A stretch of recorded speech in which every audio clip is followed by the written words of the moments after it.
જય હિન્દ વિદ્યાર્થી મિત્રો.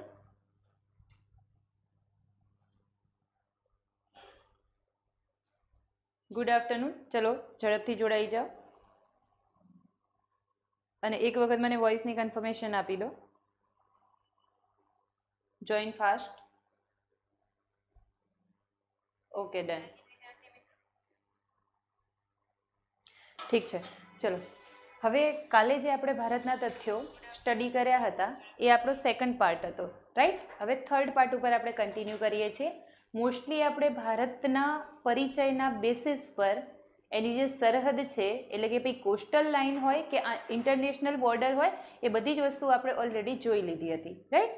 હવે આજે આપણે વાત કરવાની છે કે ભાઈ ભારતની જેટલી બોર્ડર્સ છે ને, આંતરરાષ્ટ્રીય સરહદ છે, એના અમુક બોર્ડરના નામ છે. તો આપણે કેટલી બોર્ડર યાદ રાખવાની છે, થોડી નાની એવી સ્ટોરી કરીશું અને સ્ટોરી ઉપરથી આપણે એ યાદ રાખીશું. ઓકે, ચલો ફટાફટ જોડાઈ જાઓ.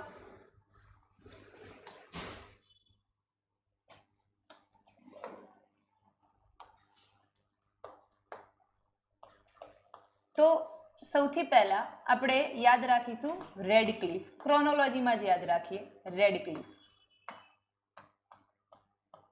પછી છે LOC, જેને પહેલા સીઝ ફાયર લાઇન એટલે કે યુદ્ધ વિરામ રેખા કહેવામાં આવતી હતી. યુદ્ધ વિરામ રેખા, સીઝ ફાયર લાઇન. એના પછી છે AGPL. AGPL ને આપણે કહીશું એક્ચ્યુઅલ ગ્રાઉન્ડ પોઝિશનિંગ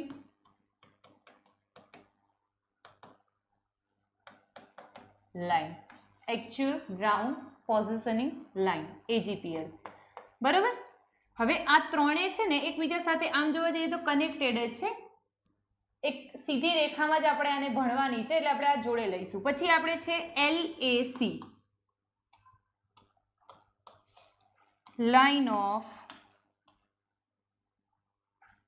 અને LOC નું ફૂલ ફોર્મ છે line of control. Line of control.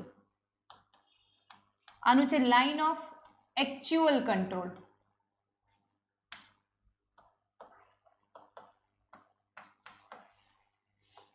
પછી મેકમોહન લાઇન.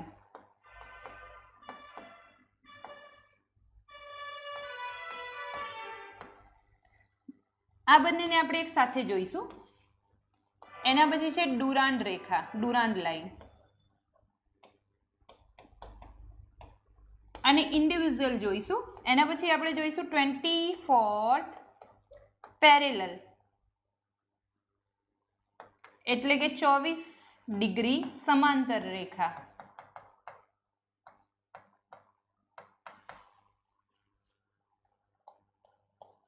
અને શૂન્ય રેખા.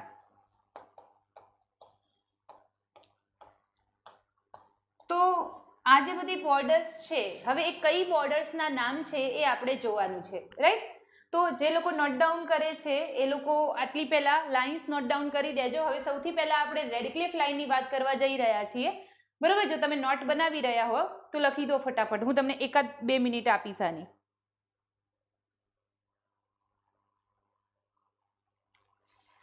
કયા સર આવીને PDF રીડ કરે છે? આ તમે આ કોણ, કયો વ્યક્તિ તમને કમેન્ટ મરાવે છે મારા પ્લેટફોર્મ પર?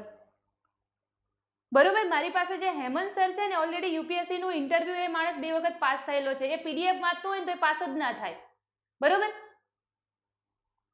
બીજું કયું ફેકલ્ટી છે જે PDF વાંચે છે? ચિરાગ સર PDF વાંચે છે ગુજરાતી ગ્રામરના, એ વર્બલી કરાવે છે.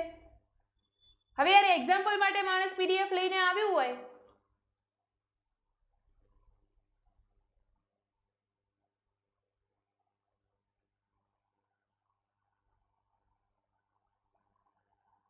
આ જે વ્યક્તિ તમને કમેન્ટ મરાવી રહ્યું છે ને, મહેરબાની કરીને બંધ કરાવી દેજો, બાકી શોધીને બધું બંધ કરાવી દઈશું. જે માણસ ઓનેસ્ટીથી આ પ્લેટફોર્મ પર કામ કરે છે એને કરવા દો, બરોબર. કારણ કે જોર આવે છે. જે માણસને ઓનેસ્ટીથી કામ કરવું હોય છે ને, એનું મન જાણતું હોય છે કેટલી ઓનેસ્ટીથી કામ કરતું હોય છે. પૈસા કમાવા માટે આ પ્લેટફોર્મ પર હું નથી આવી. તો તમે જેના પણ રેફરન્સથી મારા એના પર કમેન્ટ મારો છો ને, મહેરબાની કરીને એને કહી દેજો, બરાબર? મારા દમ ઉપર આ વસ્તુ કરું છું. મારા પ્લેટફોર્મ પર જેવી તેવી કમેન્ટ મારવી હોય ને તો મારા સામે આવીને બોલવાનું, ખોટી હોશિયારી મારવાની. સોરી સ્ટુડન્ટ્સ, બરોબર? જે બી વ્યક્તિ જેને મારા પ્લેટફોર્મથી પ્રોબ્લેમ હોય ને, એનામાં ત્રેવડ હોય ને, મારા ફેસ ટુ ફેસ મારી ઓફિસ પર આવીને મળી જાય. પીડીએફ વાંચે, આખું ગામ પીડીએફ વાંચે, બધી એકેડેમી તને કહું બધી પીડીએફ વાંચે, બોલ. આજ પછી તારી પીડીએફ વાળી કમેન્ટ આવી ને તો તને તારા ઘરે મળી જઈશું. ચલો, બરોબર? હું લેડીઝ છું એનો મતલબ એવો નથી કે તમે ગમે તેમ કરીને કમેન્ટ્સ મરાવશો. આ પ્લેટફોર્મ પર હું છોકરાઓને ગામે ગામે કંઈક સારી વસ્તુ આપવા માટે મેં પ્લેટફોર્મ ઓપન કર્યું છે. લોકોની જેમ 10,000 20,000 ફીસ નથી લેતી હું. મારામાં એટલી ત્રેવડ છે કે હું આ વસ્તુ કરું છું. છે કોઈ ગામનામાં એવી ત્રેવડ? કમાવા બેઠા છે, લૂંટવા બેઠા છે. ખોટી કમેન્ટ્સ મરાવો છો યાર. ઓકે, કન્ટિન્યુ કરીએ છીએ આપણે. રેડક્લિફની આપણે વાત કરીએ છીએ સ્ટુડન્ટ્સ, બરોબર? તો સૌથી પહેલા આઈ હોપ કે જેને રાઇટ કરવાનું છે એ લોકોએ લખી દીધું છે, તો આ હું જવા દઉં છું. રેડક્લિફ લાઇનની આપણે વાત કરીએ.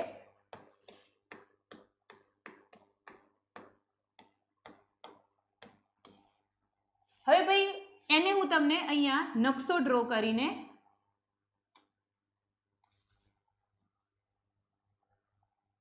થોડું તમને એક સ્પષ્ટીકરણ કરાવી દઉં.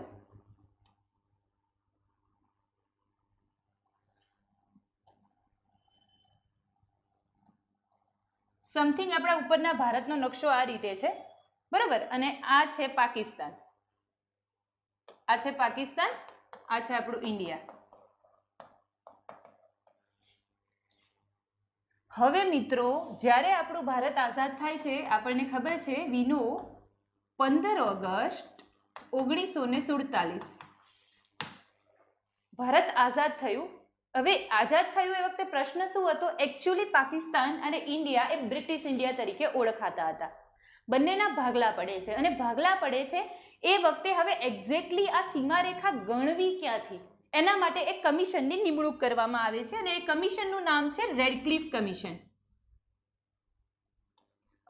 એ કમિશનનું નામ છે માફ કરજો, બોર્ડર કમિશન. Border commission. હવે આ બોર્ડર કમિશનના જે અધ્યક્ષ હોય છે એ અધ્યક્ષનું નામ હોય છે સિરિલ રેડક્લિફ. ઓકે, એટલે શું કર્યું? તો કે ભાઈ બ્રિટિશ ઇન્ડિયા એ બંને ડોમિનન્ટ સ્ટેટને અલગ પાડે છે, એટલે કમિશનની નિમણૂક કરે છે, બોર્ડર કમિશન. એમાં એક અધ્યક્ષ નિમે છે અને એમને કહે છે કે ભાઈ આપણે નકશા ઉપર આ બંને દેશને અલગ કરી દેવાના છે, બંનેના ભાગલા કરી દેવાના છે. એટલે સિરિલ રેડક્લિફ શું કરે છે? સિરિલ રેડક્લિફ કંઈક આવું કરે છે, અહીંયાથી લઈને આટલો ભાગ, જો ધ્યાન રાખજો, આટલો ભાગ. હવે એ વખતે આ જમ્મુ કાશ્મીર વાળો જે ભાગ છે ત્યાંના રાજા હોય છે હરિસિંહ ડોગરા રાજપૂત, હરિસિંહ ડોગરા. હવે આમાં કેવું હોય છે, જ્યારે બ્રિટિશ ગવર્મેન્ટ આ બંનેના ભાગલા પાડી આપે છે ત્યારે આ ભારતની અંદર, એ વખતનું ભારત એટલે આપણે કહીશું બ્રિટિશ ઇન્ડિયા. બ્રિટિશ ઇન્ડિયાની અંદર બહુ બધા રજવાડા હોય છે, 565 और 566. આ જે રજવાડા છે દરેકને ઇન્ડિવિજ્યુઅલ અનુમતિ હોય છે કે ભાઈ તમારે જેના જોડે જોડાવું હોય એના જોડે જોડાવ, અથવા અલગ રહેવું હોય તો અલગ રહો. એટલે ભાઈ જમ્મુ કાશ્મીર છે એના જે રાજા છે એને કઈ એવી ઈચ્છા નથી હોતી કે ભાઈ મારે નથી ભારત જોડે જોડાવું, નથી પાકિસ્તાન જોડે જોડાવું, એટલે એ વખતે અલગ હોય છે ને આવી રીતે કંઈક સીમા નક્કી થાય છે. એટલે રેડક્લિફ લાઇન જ્યારે 1947માં 15 ઓગસ્ટમાં જે ભાગલા પડી ગયા, એટલે કે પાકિસ્તાન અને ભારત વચ્ચે રેડક્લિફ સીમા બને છે પેલા અધ્યક્ષના નામે. પણ મિત્રો એ વખતની જે રેડક્લિફ લાઇન છે એ એકલી ને એકલી આટલી નથી હોતી. આ બાંગ્લાદેશ વાળી જે સંપૂર્ણ લાઇન છે એને પણ એ વખતે રેડક્લિફ લાઇન કહેવામાં આવતું હોય છે. કેમ? એટલા માટે કે આ ભાગ છે એને એ વખતે પૂર્વ પાકિસ્તાન કહેવાતો હોય છે. શું કહેવાતું હોય છે? પૂર્વ પાકિસ્તાન. આને શું કહેવાતું હોય છે? પશ્ચિમ પાકિસ્તાન. તો હવે તમને થશે કે તો પછી મેમ આને રેડક્લિફ હજી પણ કહેવાય છે? ના, ધ્યાનમાં રાખજો, અત્યારે આ બાંગ્લાદેશ છે. 1971માં ભારત અને પાકિસ્તાન વચ્ચે ત્રીજું યુદ્ધ થયું. અને એમાં બાંગ્લાદેશ અલગ થઈ ગયું. ઓકે, એટલે હાલ જે બાંગ્લાદેશ સાથે આપણી બોર્ડર છે ભાઈ, કેટલી બોર્ડર છે? 4096.7 કિલોમીટર. 4096.7 કિલોમીટર એ જે બોર્ડર છે એનું અત્યારે શું નામ છે? કોઈ પણ નામ નથી. ઇન્ટરનેશનલ બોર્ડર, આંતરરાષ્ટ્રીય સરહદ તરીકે ઓળખાય છે, રેડક્લિફ તરીકે ઓળખાતું નથી. તો હાલમાં જે રેડક્લિફ લાઇન તરીકે ઓળખાય છે એ કયું છે? એ આટલું છે. પાકિસ્તાન અને ભારત વચ્ચેની જે જગ્યા છે એ રેડક્લિફ લાઇન તરીકે ઓળખાય છે. આઈ હોપ તમને આ રેડક્લિફ વાળું ક્લિયર થઈ ગયું. ઓકે, કોનું છે, કેવી રીતે બોર્ડર કમિશન નિમણૂક કરી, બરોબર. પછી 1971માં યુદ્ધ થયું એટલે બાંગ્લાદેશ અલગ પડી ગયું. અત્યારે પૂછે તો કોણ? પાકિસ્તાન અને ભારત વચ્ચે રેડક્લિફ. પણ માની લો તમને એવું પૂછે, ટ્વિસ્ટ કરીને પૂછે, 1971 પહેલા રેડક્લિફ લાઇનમાં કયા કયા દેશનો સમાવેશ થતો હતો? તો તમને ઓપ્શનમાં એવું આપી શકે છે પાકિસ્તાન, ભારત, બાંગ્લાદેશ, પાકિસ્તાન, અફઘાનિસ્તાન, ભારત, આવું બધું આપી શકે છે. તો બાંગ્લાદેશ જ્યાં દેખાય, પાકિસ્તાન, ભારત અને બાંગ્લાદેશ ત્રણે તમારે એ જે છે એનું ટીક કરીને આવવાનું. સમજી રહ્યા છો હું શું કહેવા માંગુ છું? બરોબર, ચલો, ક્લિયર છે? હવે આગળ વધીએ. આ હતું રેડક્લિફની વસ્તુ. હવે એલઓસીની વાત કરીએ. હવે આને હું ક્લિયર નથી કરતી, અહીંયાથી તમને બતાવી દઉં છું. મિત્રો શું થાય છે, ઓક્ટોબર મહિનાની અંદર 1947ની જ વાત છે. ઓક્ટોબર મહિનાની અંદર આ પાકિસ્તાન સીધું રહેતું નથી, એને જોતું હોય છે જમ્મુ કાશ્મીર. એટલે હરીસિંહ ડોગરા ઉપર કરી દે છે આક્રમણ. પાકિસ્તાનના અમુક સૈનિકો અને અમુક કબીલાના જે સરદાર હોય છે એ લોકો શું કરે છે? આના ઉપર આક્રમણ કરે છે. હવે હરીસિંહ ડોગરા, એની જે સેના છે મિત્રો એ મુસ્લિમ છે. કેવી છે? મુસ્લિમ છે. પોતે તો હિન્દુ રાજા છે પણ એની સેના મુસ્લિમ હતી. એટલે એ લોકો શું કરે છે? એસ્કેપ કરે છે, ભાગી જાય છે ત્યાંથી. બરોબર, મદદ નથી કરતા, પેલા લોકોમાં જતા રહે છે. એટલે હરીસિંહ ડોગરા શું છે? કન્ફ્યુઝ થઈ જાય છે. પહેલા જ્યારે ભારત અને પાકિસ્તાન અલગ પડ્યા ત્યારે આપણા જે સરદાર વલ્લભભાઈ પટેલ છે એમને કીધું હોય છે કે ભાઈ તમે અમારા ભેગા આવી જાઓ, પણ એ વખતે માન્યા નથી હોતા. હવે એ ભારત પાસે સામેથી આવે છે, પછી સરદાર વલ્લભભાઈ પટેલને હવે તો પોતે ગરજ નથી, હવે તો પેલાને ગરજ છે, બરોબર. એટલે પછી મ્યુચ્યુઅલ અન્ડરસ્ટેન્ડિંગ કરે છે અને હરીસિંહ ડોગરા માની જાય છે. એ શા માટે આવ્યા હોય છે? સૈનિકની સહાયતા માંગવા માટે. ભાઈ ભારતના સૈનિક અમને આપો તો અમે યુદ્ધ લડી શકીએ, પણ આપણે એમને થોડા આપીએ. એટલે પછી એ એગ્રી થાય છે કે અમારું જે જમ્મુ કાશ્મીર છે એ અમે તમારામાં ભેળવી દઈશું, પણ અમુક પ્રકારની સત્તા એટલે કે ભાઈ જેમ કે વિદેશ વ્યાપારની બાબત હોય, આંતરિક કોઈ બાબત હોય, એવી બધી જે સત્તા હતી એ લોકોએ પોતાના પાસે રાખી અને ફાઇનલી જમ્મુ કાશ્મીરને કોને સોંપી દીધું? ભારતને. અને ત્યારનો જમ્મુ કાશ્મીરનો વિવાદ ચાલુ જ હતો. અને જે 370 નંબરની બંધારણની કલમ હતી, બરોબર, એનો પણ ક્યારનોય ડિસ્પ્યુટ ચાલુ હતો. પણ 2019માં મોદીજીએ આનો ફેસલો બોલાવી લીધો અને શું કરી નાખ્યું? જમ્મુ કાશ્મીર રાજ્યને બે યુટી કરી નાખી, એક જમ્મુ કાશ્મીર અને એક લદ્દાખ. ઓકે, સમજાય છે તમને? ચલો ફટાફટ આ લિંકને સ્પ્રેડ કરી નાખો. અને હમ્બલી રિક્વેસ્ટ છે, જે લોકોને મારા લેક્ચર જોવા છે, જેને મારું પ્લેટફોર્મ જોઈન કરવું છે, હું પરાણે કોઈ નથી કહેતી, હું સર્વિસ આપું છું. આવું હોય મોસ્ટ વેલકમ.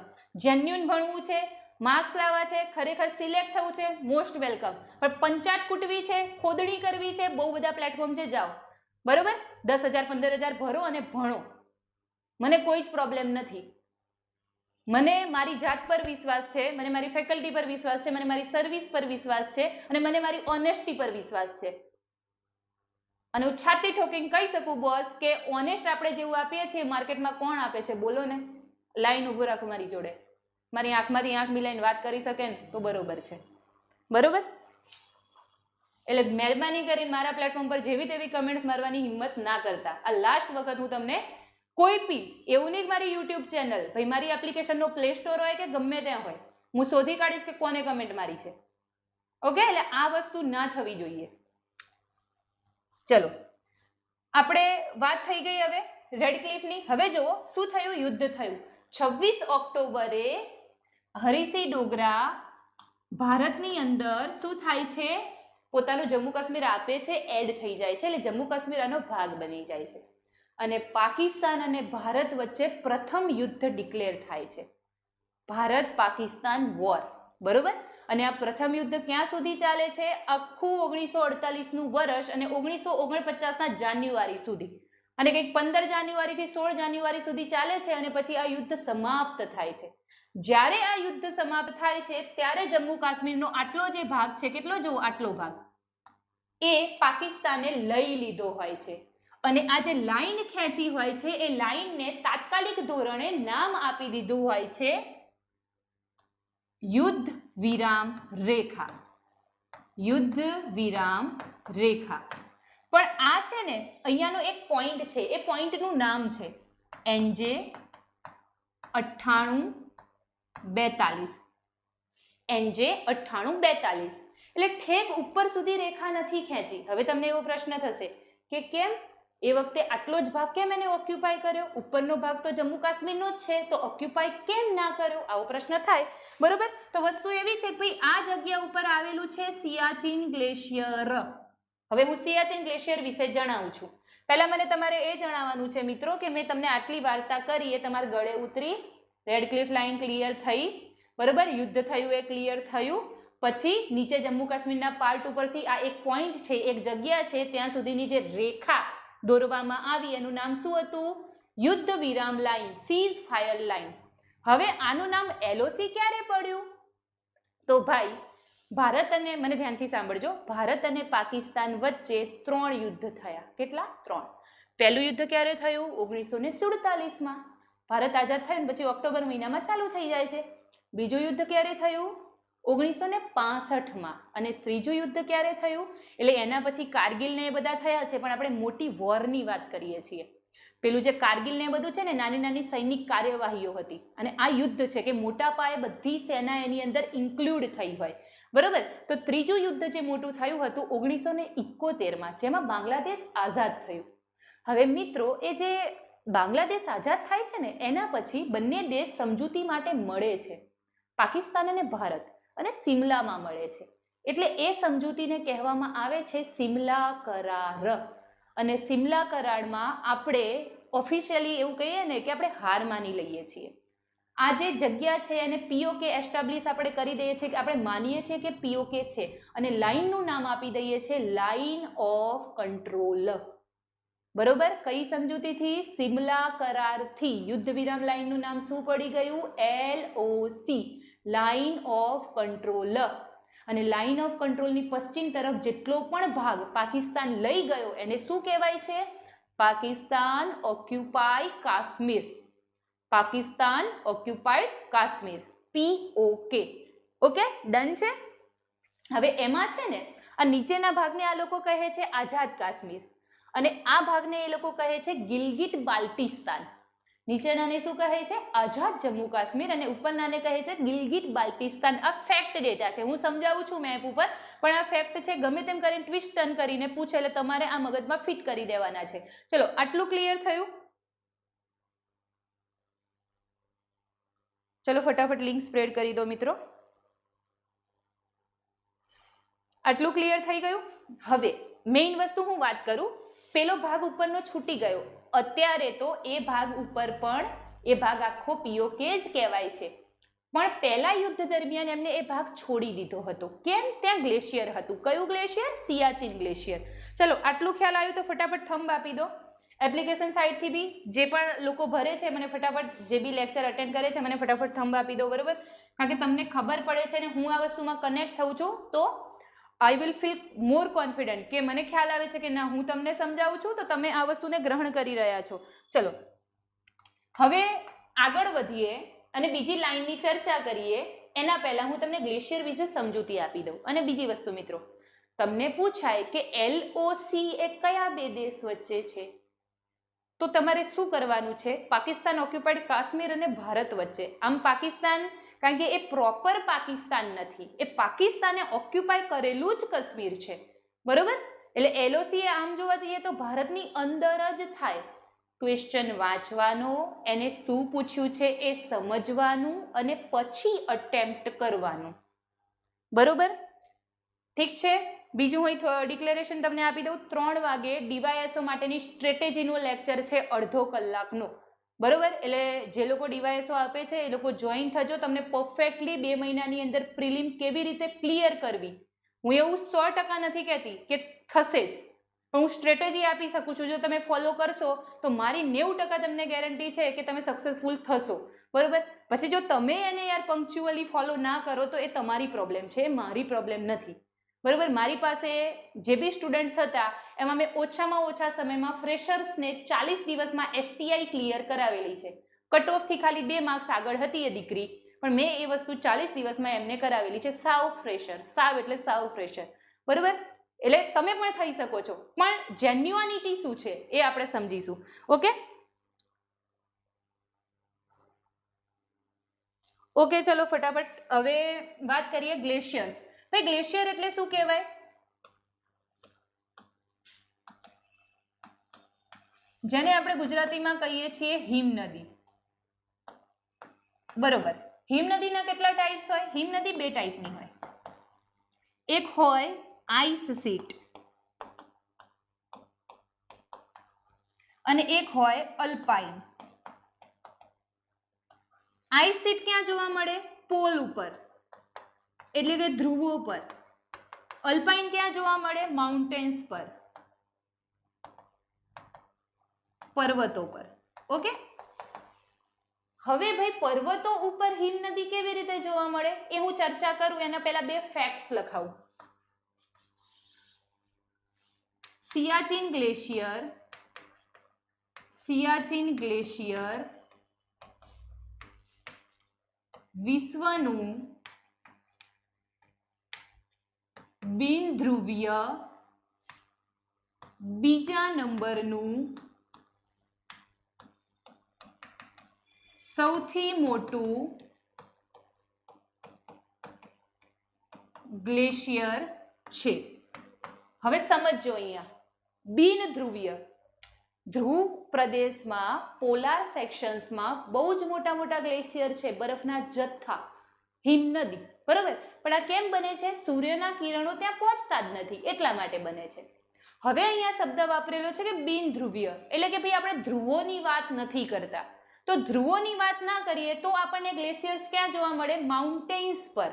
તો આ માઉન્ટેન્સ પર જોવા મળતું સૌથી મોટું બીજા નંબરનું ગ્લેશિયર છે સિયાચીન.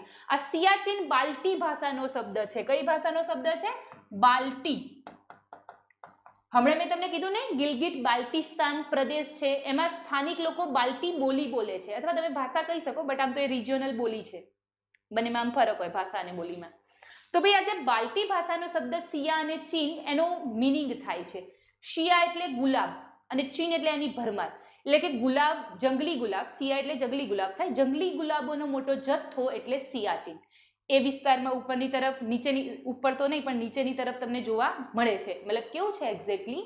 સિયાચીન ગ્લેશિયરની નીચે એક પર્વતની શૃંખલા છે, એનું નામ છે સાલતોરા, અને આ સાલતોરામાં આવા ગુલાબ જોવા મળે છે. એટલે ગ્લેશિયરનું નામ શું પાડ્યું છે? સિયાચીન. આ સિયાચીન આપણા માટે કેમ ઇમ્પોર્ટન્ટ છે? તમે ક્યારેક ને ક્યારેક સાંભળતા હશો સિયાચીન ગ્લેશિયરમાં આપણા જવાનો શહીદ થઈ ગયા, વગર કોઈ ગોળીબારે કે વગર કંઈ કરે. કેમ? એટલું ઠંડુ ટેમ્પરેચર હોય છે અને સીટ્સ હોય ને એની જે એ તૂટી જાય એટલે અંદર ગરકાવ થઈ જવાય. બહુ બધા સૈનિકો જેટલા, મતલબ કે માની લો કે પેલા લોકોના હુમલાથી નથી શહીદ થતા, એટલા લોકો સિયાચીન ગ્લેશિયરમાં એવેલેન્ચીસ, બરફ પડે, સીટ તૂટી જાય, એનાથી શહીદ થઈ જાય છે. હવે આવું બધું કેમ થાય છે થોડી વારમાં હું તમને જણાવું છું. બરોબર. સિયાચીન ગ્લેશિયરની અંદરથી નદી નીકળે છે, નુબ્રા નદી. આની લંબાઈ કેટલી છે? જો મિત્રો, પહેલા હતી 78 કિલોમીટર, હાલ તમને બતાવશે 75 કિલોમીટર. કેમ આટલી ઘટી? એટલા માટે કે ભાઈ ગ્લોબલ વોર્મિંગના કારણે બરફ ઓગળ્યો છે. બરાબર. કોઈ પ્રશ્ન હોય તો પૂછતા જ રહેજો. ગ્લોબલ વોર્મિંગના કારણે શું છે? બરફ ઓગળ્યો છે એના કારણે. ઠીક છે. તો આ સિયાચીનની આપણે વાત કરી. હવે પ્રશ્ન એવો થાય કે આ તો બીજા નંબરનું છે, તો પહેલા નંબરનું કયું? પહેલા નંબરનું છે ફેડચેન્કો.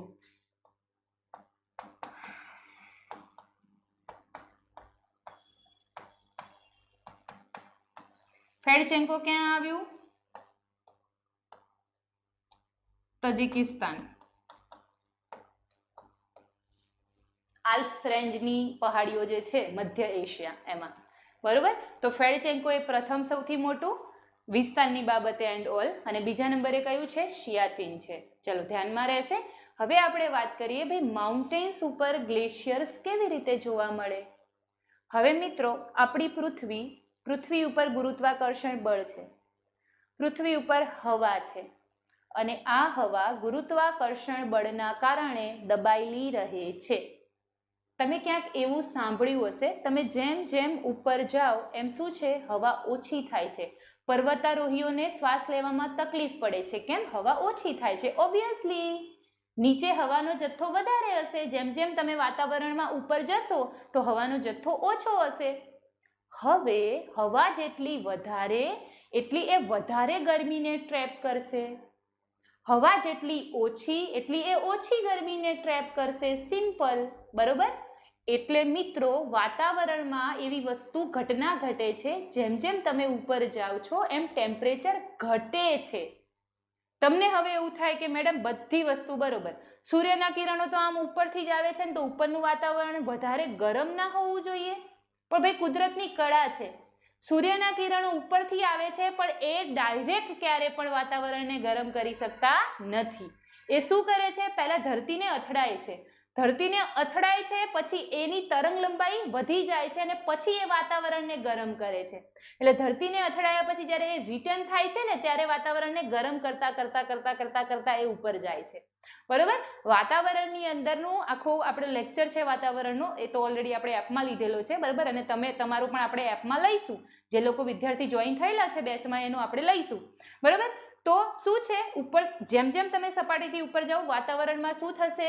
નીચેનું જે આવરણ છે આપણું ક્ષોભાવરણ, એમાં તાપમાન ઘટશે અને દર 1 કિલોમીટરે 6.5 ડિગ્રી સેલ્સિયસ તાપમાન ઘટે છે.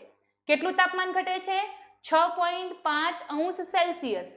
ઓકે. એને શું કહેવાય?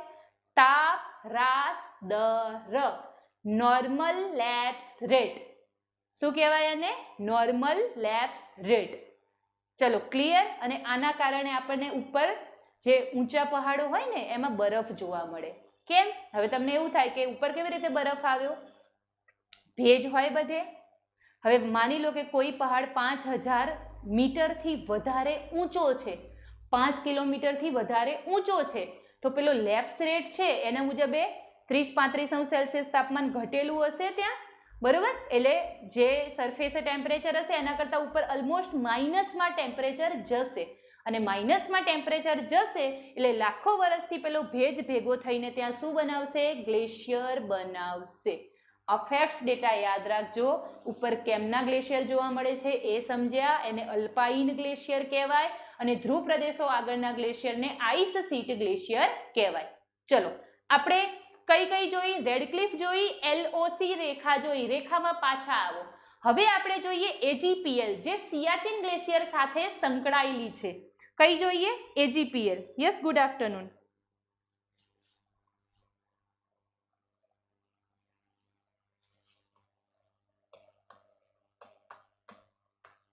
Actual ground positioning line.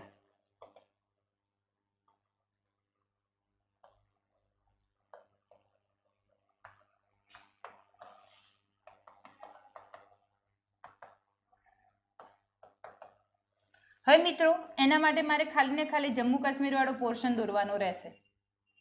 હવે મેં તમને પેલું જે અહીંયાથી કીધું ને કે આટલો NJ 9842, આ પોઈન્ટથી મિત્રો આટલો જે ભાગ હતો ને એ સિયાચીન ગ્લેશિયર હતો. હવે આ ભાગ એટલો બધો માઇનસ ટેમ્પરેચરમાં રહે કે એ વખતે ના ભારતને પણ એવું સૂઝ્યું કે ના પાકિસ્તાનને પણ એવું સૂઝ્યું, કોઈને જ કંઈ સૂઝ્યું નહીં. બરોબર. પછી શું થાય છે? આ સિયાચીન ગ્લેશિયરની જોડે એક રેન્જ છે જેનું નામ છે, એક શ્રેણી છે જેનું નામ છે સાલ્તોરા. શું નામ છે? સાલ્તોરા. હવે મિત્રો થાય છે એવું, 1972 પછી યુરોપ દેશમાંથી ઘણા બધા પર્વતારોહકો આવે છે ચડવા માટે. હવે એમાં અમુક પર્વતારોહક શું કરે છે? એ લોકો એ વખતે યુરોપના પર્વતો ચડી લીધા. હવે એમનું ધ્યાન ગયું હિમાલય ઉપર, કે હિમાલયમાં બહુ ઊંચી રેન્જ છે. તો એ પર્વતારોહકો આવ્યા અને પાકિસ્તાન જોડે અડધા લોકોએ પરમિશન માંગી ને અડધા લોકોએ માંગી ભારત જોડે પરમિશન. એટલે હવે ભારત અને પાકિસ્તાન બંનેને એક સાથે બુદ્ધિ પહોંચી, આ ભાગ બહુ ઇમ્પોર્ટન્ટ છે, આને લેવો પડશે, આને છોડી દીધો છે. બરોબર. શું થાય છે, બંને જણા વિચારે છે કે આ ભાગને ફટાફટ લઈ લઈએ, કંઈક આપણે એવી સૈનિક કાર્યવાહી કરીએ, આવું કંઈક વિચારે છે. હવે થાય છે શું, ડેટ છે 13 એપ્રિલ, આ ડેટ યાદ રાખજો, 1984. ખાસ ક્લાસ 3 વાળા ખાસ યાદ રાખશે. ભારત એક કોડ નેમ આપે છે, કોડ નેમનું નામ છે મેઘદૂત ઓપરેશન.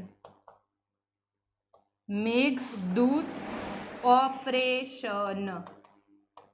અને મેઘદૂત ઓપરેશનના અંડરમાં સૈનિકોને મોકલે છે અને સિયાચીન ગ્લેશિયર કબજે કરે છે, પોતાના હસ્તગત કરે છે. બરોબર. હવે એ જ વખતે પાકિસ્તાને સેમ વસ્તુ કરવાની હોય છે, પણ પાકિસ્તાને ડેટ પાછળ રાખી હોય છે. હવે પાકિસ્તાને એના ઓપરેશનનું નામ રાખેલું હોય છે ઓપરેશન અબાબિલ. ઓપરેશન અબાબિલ. અબાબિલ એક પક્ષી છે, ઓપરેશન અબાબિલ. પણ પાકિસ્તાન અનફોર્ચ્યુનેટલી સક્સેસફુલ થતું નથી અને આપણે શું કરીએ છીએ, સિયાચીન ગ્લેશિયર લઈ લઈએ છીએ. અને ત્યારથી અહીંયા ધ્યાન રાખજો મિત્રો, આ છેડાથી લઈને આ છેડો, હવે આ જે ઉપરનો છેડો છે ને એને કહેવાય છે ઇન્દિરા કોલ. ઇન્દિરા કોલ. ત્યાં સુધીની લાઈનને નામ આપવામાં આવે છે AGPL. ક્યારે? 13 એપ્રિલ 1984માં ઓપરેશન મેઘદૂત. ઓપરેશન મેઘદૂત કર્યાથી આપણે શું કરી લીધું, સિયાચીન ગ્લેશિયર જીતી લીધું અને પેલી લાઈનને શું નામ આપી દીધું, AGPL. Okay, ready. હવે આ મેં તમને કીધું ને ઇન્દિરા કોલ, આપણે ભારતના 4 છેડા ભણવાના બાકી છે. આ સરહદ કરાવ્યા પછી છેલ્લે હું ભારતના 4 છેડા કરાવડાવું, એમાં ઘણા બધા ફેક્ટ્સ ડેટા તમારે યાદ રાખવાના છે. ઇન્દિરા કોલ એ ભારતનો ઉત્તરતમ છેડો છે. શું છે? ઇન્દિરા કોલ એ ભારતનો ઉત્તરતમ છેડો છે. પણ કોલ એટલે શું મિત્રો? ચલો, કોઈને ખ્યાલ છે કોલ એટલે શું? Thank you ma'am. આ કોલ, COL કોલ. બરોબર. Call is equal to pass. આમ જોવા જઈએ તો call is equal to pass. હવે આ પાસ એટલે આપણે પાસ થઈએ એ હળું પાસ નહીં. આ પાસ એટલે ઘાટ. કોઈ પણ ઊંચી ઊંચી પર્વતમાળા હોય, પહાડીઓ હોય, એના વચ્ચેનો જે રસ્તો છે, જે નેવિગેબલ વે છે, એને પાસ કહેવાય. પણ મિત્રો પાસ ત્યારે જ થાય જ્યારે એ બહુ મોટો હોય, મતલબ વચ્ચેથી વ્હીકલ પસાર થઈ શકે એવડો મોટો હોય. માની લો આ પાસ એકદમ સાંકડી પગદંડી છે તો એને કોલ કહેવાય. શું કહેવાય? કોલ કહેવાય. તો ભારતનો જે ઉત્તરતમ છેડો છે એ કાઇન્ડ ઓફ શું છે? આમ તો પાસ છે, પણ એ સાંકડો છે એટલા માટે એને શું કહીએ છીએ? કોલ કહીએ છીએ. તો ઇન્દિરા કોલ એ ભારતનો ઉત્તરતમ છેડો અને ઇન્દિરા કોલથી લઈને જો પેલા પોઈન્ટ સુધી જે રેખા છે એને આપણે કહીએ છીએ AGPL. ક્યારે નક્કી થઈ? 1984માં. કયું ઓપરેશન થયું? ઓપરેશન મેઘદૂત. હવે મને કોઈ કહેશે કે ભારતના ઇતિહાસમાં આ મેઘદૂત છે શું? આ મેઘદૂત નામ આપ્યું કેમ? કોઈને મેઘદૂત ખબર છે?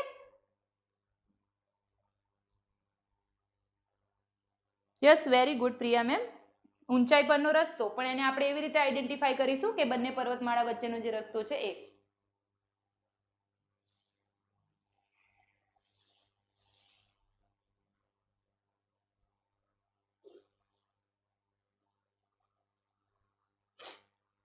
ચલો, કોઈને ખ્યાલ હોય તો મને જણાવો.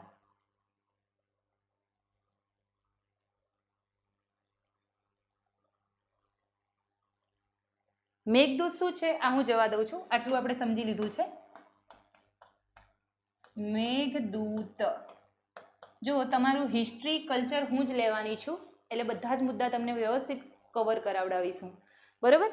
આ મેઘદૂત એક હિસ્ટોરિકલ, તમે કહી શકો છો કે કાઇન્ડ ઓફ એક પોએમ છે. બરોબર. એક કાવ્ય છે મેઘદૂત. કોને લખ્યું છે? મેઘદૂત લખ્યું છે કાલિદાસ. અને ભાઈ આ કાલિદાસ ક્યારે થઈ ગયા? ઈસુની 5મી સદી. ગુપ્ત, જ્યારે ગુપ્ત લોકોનું શાસન હતું, ગુપ્તના સમયગાળામાં.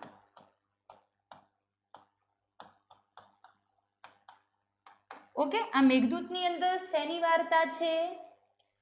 તમે હિન્દુ ધર્મમાં દેવતાઓના નામ સાંભળ્યા હશે, એમાં કદાચ યક્ષ અને યક્ષિણીનું નામ સાંભળ્યું હોય. તો એક યક્ષ અને એની પત્ની યક્ષિણી, એની પ્રેમ કથા છે. યક્ષ એ યક્ષિણીથી કોઈ શ્રાપના કારણે અલગ પડી જાય છે અને પછી વાદળના માધ્યમથી પોતાનો સંદેશો મોકલે છે. બહુ સુંદર રીતે કાલિદાસજીએ સંસ્કૃતની અંદર આ કાવ્યની રચના કરી છે. કાલિદાસે 3 મુખ્ય નાટક લખ્યા, 2 મહાકાવ્યો લખ્યા અને 2 ખંડ કાવ્યો લખ્યા. આમ તો આ ભૂગોળ છે, પણ હું તમને કાલિદાસની કૃતિ લખાવી દઉં. આમ તો હું કરાવડાવવાની છું, બરોબર, પણ વાત નીકળી છે, તમે નોટ ડાઉન કરી લેજો. યુટ્યુબના વિદ્યાર્થી મિત્રો, આ વારંવાર પૂછાય છે, બરોબર. ચલો, હવે પ્રશ્ન એવો બી થાય કે ભાઈ આ ભારતીય આર્મી વાળા કેમ કાલિદાસની કૃતિને એને શું લેવા દેવા? હંમેશા આપણે શું કરીએ છીએ? આપણા વારસાને આપણા હૃદયમાં જાળવી રાખવાની કોશિશ કરીએ છીએ. એટલે જેટલા બી ઓપરેશન થતા હોય છે ને, ઓપરેશન એટલે પેલું મારફાડ વાળું ઓપરેશન નહીં, કોઈ યુદ્ધ કાર્યવાહી, કોઈ સૈનિક કાર્યવાહી, એના નામ આપણે આપણા કોઈ હિસ્ટોરિકલ પર્સપેક્ટિવમાંથી લઈએ છીએ. આ ટ્રેન્ડ રહ્યો છે, બરોબર. ચલો, કાલિદાસની કૃતિની વાત કરીએ. કાલિદાસ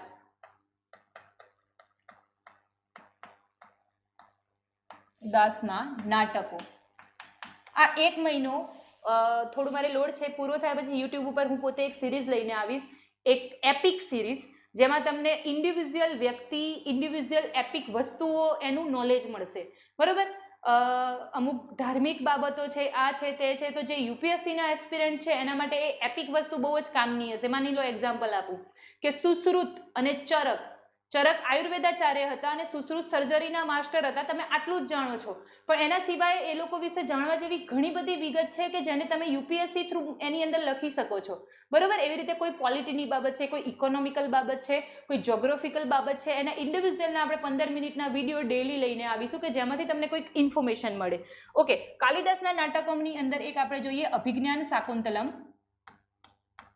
ભાઈ ક્લાસ 3 વાળા, આ પૂછાય છે. વિક્રમો વર્ષિયમ,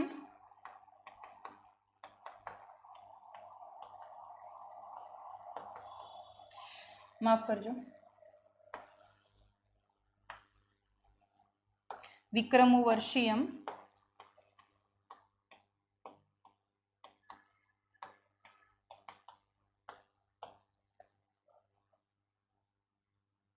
અભિજ્ઞાન શાકુંતલમ, માલવિકા અગ્નિમિત્રમ.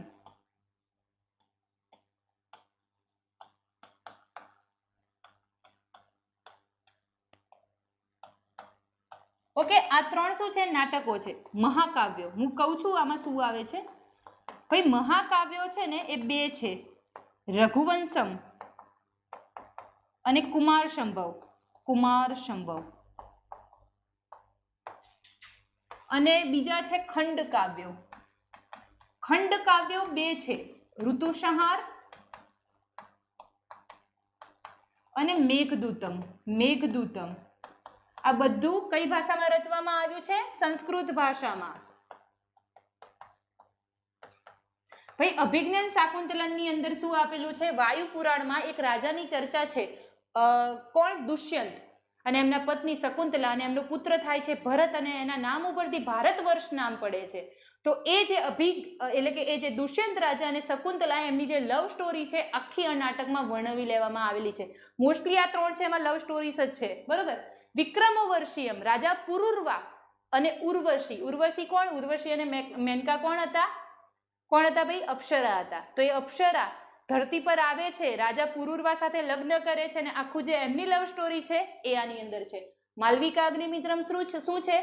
ભારતની અંદર ઈસવીસન પૂર્વે 1મ સદીમાં એક વંશ થયો જેનું નામ છે શૃંગ વંશ. અને આ શૃંગ વંશ તમારા ઇતિહાસમાં ભણવામાં આવે, ક્લાસ 3માં એટલો નથી આવતો, બરોબર.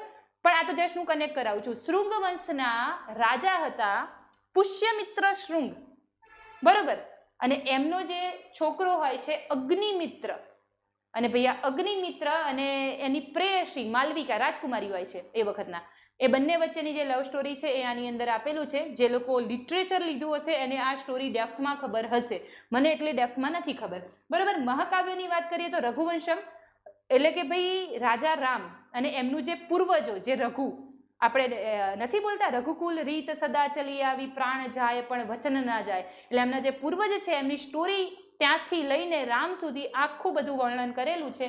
કુમાર સંભવ, શિવજી અને પાર્વતીજી અને એમના પુત્ર કાર્તિકે એમનો જન્મ કેવી રીતે થાય છે એ આખી સ્ટોરી આમાં વર્ણવેલી છે. ઋતુ સંહાર, જે શિશિર ઋતુ, હેમંત ઋતુ, વર્ષા ઋતુ, આ બધી ઋતુઓનો ઉલ્લેખ કરેલો છે, જે પેટા 6 ઋતુઓ છે.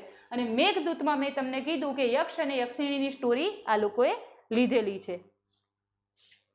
ડીવાયએસઓ માટે શું કરવું એનો લેક્ચર 3 વાગે છે. અત્યારે આ લેક્ચર એકચ્યુઅલી આપણો તલાટીનો લેક્ચર ચાલુ છે, બરોબર? એટલે એ પ્રશ્નો, એવા પ્રશ્નો હું તમને 3 વાગે બધા જવાબ આપું. મને 3 વાગે આ પ્લેટફોર્મ ઉપર મળો. ચલો આગળ વધીએ છીએ. ભાઈ એજીપીએલ પતી ગયું. હવે આપણે જોઈએ એલએસી. એલએસી હું તમને વ્યવસ્થિત મેપમાં બતાવું. ભાઈ આ મેપ તમને દેખાય છે? આ મેપની અંદર આ જે રેખા છે, હવે જુઓ, ધ્યાનથી જુઓ. આ હું જે લાલ લાલ લાલ લાલ કલરનું આ જે કરું છું, આ જે રેખા છે એમાં આ નેપાળ વાળી નહીં ગણાય, બરોબર? આ નહીં ગણાય, આ કેન્સલ મારું છું. એ આટલી, પછી આ સિક્કિમ વાળી, આ ભૂટાન વાળી નહીં ગણાય, આટલી અરુણાચલ વાળી. આ આખી સરહદ જેને એલએસી કહેવામાં આવે છે, લાઇન ઓફ એક્ચ્યુઅલ કંટ્રોલ, ક્યારે નક્કી થઈ? 1962.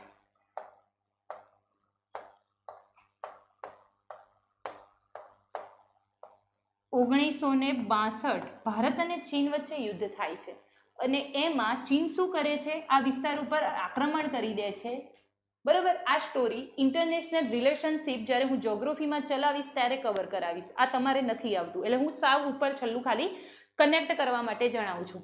શું થાય છે? પછી ભારતના સૈનિકો બી લડવા આવે છે, પણ ત્યાં સુધી તો ચીને બધું લઈને યુદ્ધ પૂરું કરી નાખ્યું થોડા દિવસ લડીને, અને ચીને લદ્દાખનો આટલો ભાગ લઈ લીધો.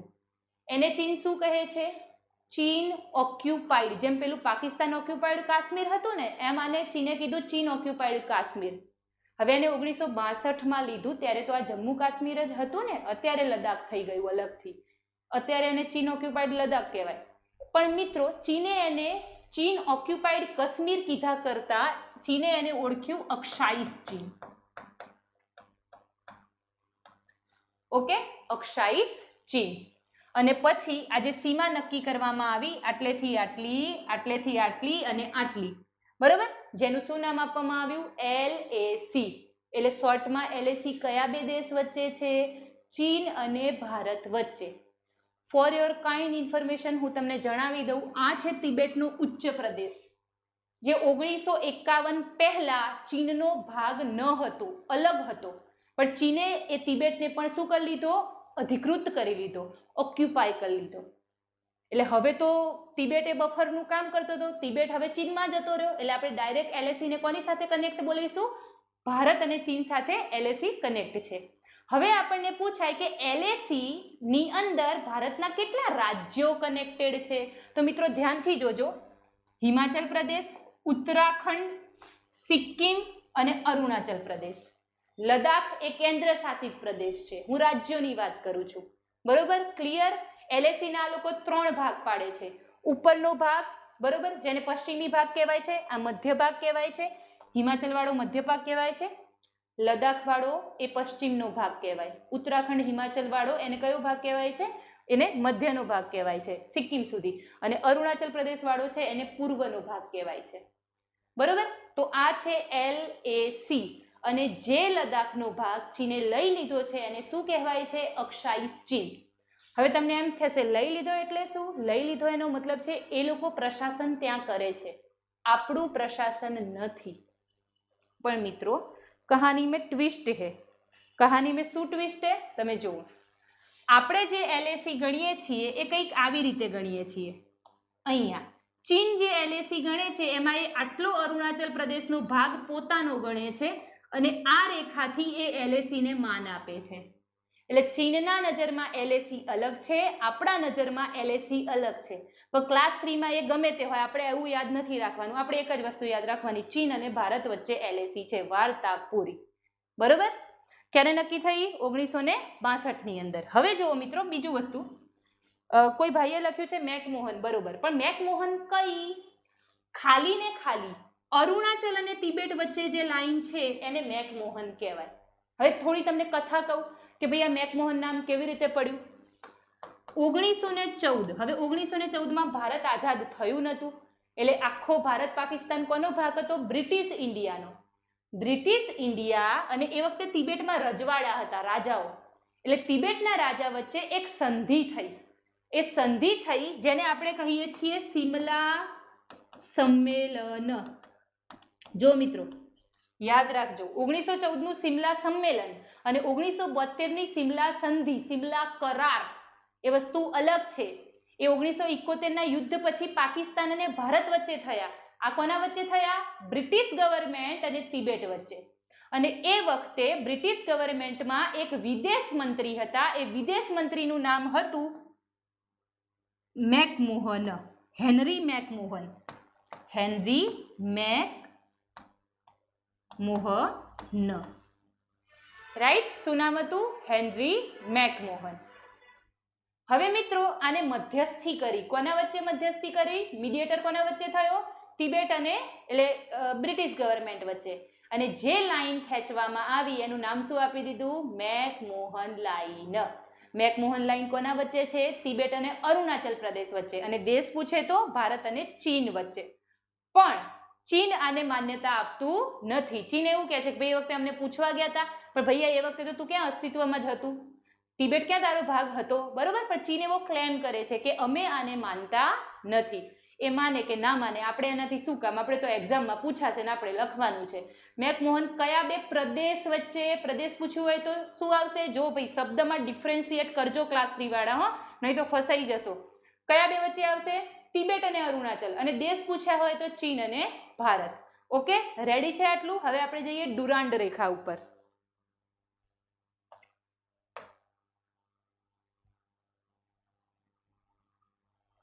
જો મિત્રો, ડુરાન્ડ રેખા એ હાલમાં પાકિસ્તાન અને અફઘાનિસ્તાન વચ્ચે છે. ક્યાં છે? પાકિસ્તાન અને અફઘાનિસ્તાન વચ્ચે. પણ મિત્રો જો આટલો જે ભાગ છે ને 106 કિલોમીટર, એ અફઘાનિસ્તાનનો કોની સાથે જોડાયેલો છે? પેલા પીઓકે વાળા ભારત સાથે. આમ જોવા જઈએ તો પાકિસ્તાને એને લઈ લીધેલું છે, પણ આપણે માનતા નથી. એટલે આમ એવું કહેવાય કે ડુરાન્ડ રેખાનો 106 કિલોમીટરનો ભાગ એ કોની સાથે જોડાયેલો છે? ભારત સાથે જોડાયેલો છે. એટલે ડુરાન્ડ રેખા એ ભારત સાથે બી થોડી કનેક્ટેડ છે. આટલું ક્લિયર? હવે અહીંયા જુઓ, 1893 વખતે આ ડુરાન્ડ રેખા નક્કી થઈ. કોના વચ્ચે નક્કી થઈ? બ્રિટિશ ઇન્ડિયા એટલે અંગ્રેજો અને અફઘાનિસ્તાનના કબીલાના સરદારો. પણ એ વખતે આ પાકિસ્તાન કોનો ભાગ હતો? ઓબ્વિયસલી ઇન્ડિયાનો. એટલે એને શું કહેવાય? British India. જે તે સમયે ડુરાન્ડ રેખા અસ્તિત્વમાં આવી એ કોના બે વચ્ચે હતી? કોના બે વચ્ચે? બ્રિટિશ ઇન્ડિયા અને અફઘાનિસ્તાન. કોના વચ્ચે? બ્રિટિશ ઇન્ડિયા અને અફઘાનિસ્તાન. ક્લિયર આટલું? બરોબર. પણ હાલમાં સિનારીઓ અલગ છે.